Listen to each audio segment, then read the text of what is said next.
Traditionally, Kaiseki is a multi-course prefix dinner. It is based off of different cooking techniques, and it originated from the Buddhist monasteries, but has evolved with time to two different types of dinners.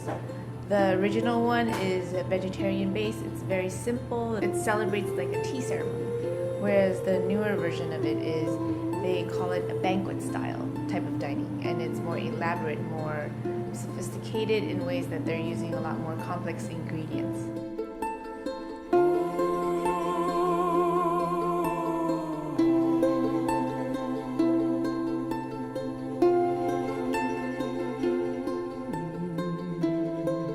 Our take on Kaiseki is, we call it the modern Kaiseki, because traditional Kaiseki is, I feel that it's a lot more limiting in terms of seasoning and the things that we're allowed to use.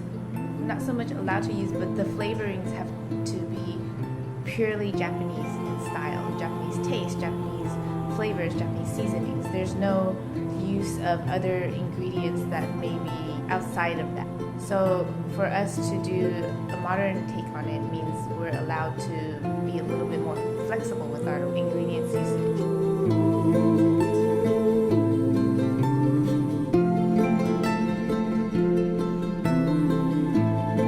I like to think of Kaiseki as the philosophy in and of itself is using local ingredients. What is closest to you, what represents your area the best, and how to use those ingredients that, using cooking methods that best showcase these ingredients.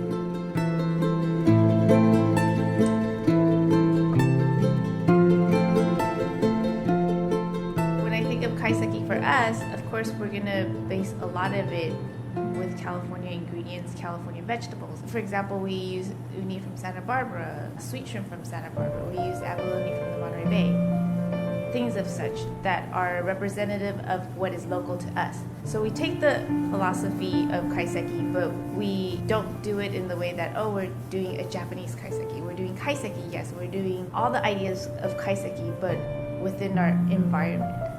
That is what we're doing at NAKA.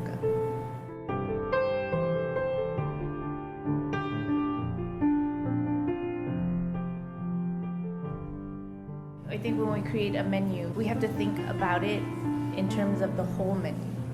I don't believe that every dish should be a dish that has a wow factor of 10. Everything should taste good, but there should be a flow that it should be subtle. Some dishes subtle, some dishes more elaborate, some dishes more subdued. So we're not eating on volume 10 every single dish, but it's a flow. Like when we think about a dish, for example, you've just had something fried. It was salty in nature. The next dish that we would want to serve you is something soft, something a little bit more sweet. The textural difference between the previous dish. And then when we think of that, we think of the dish that was before that and the dish that's after that. So it's consistently connecting every dish to each other without it being overbearing on our guests.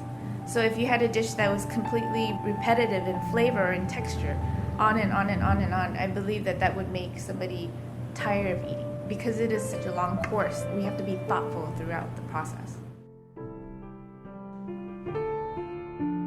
One of my favorite parts of what we do is the plating aspect of it. There's no rules about it, which I think is wonderful. A lot of it is based on feeling. It's not something that I've thought through. A lot of times I think about things, it's like, oh, that's a great idea, but then when you actually try it, it doesn't always work out like the way I thought about it. But I might be doing something that feels right. That's gonna work. And then put it together and allow that space to like be crazy and try it. A lot of times that works a lot better.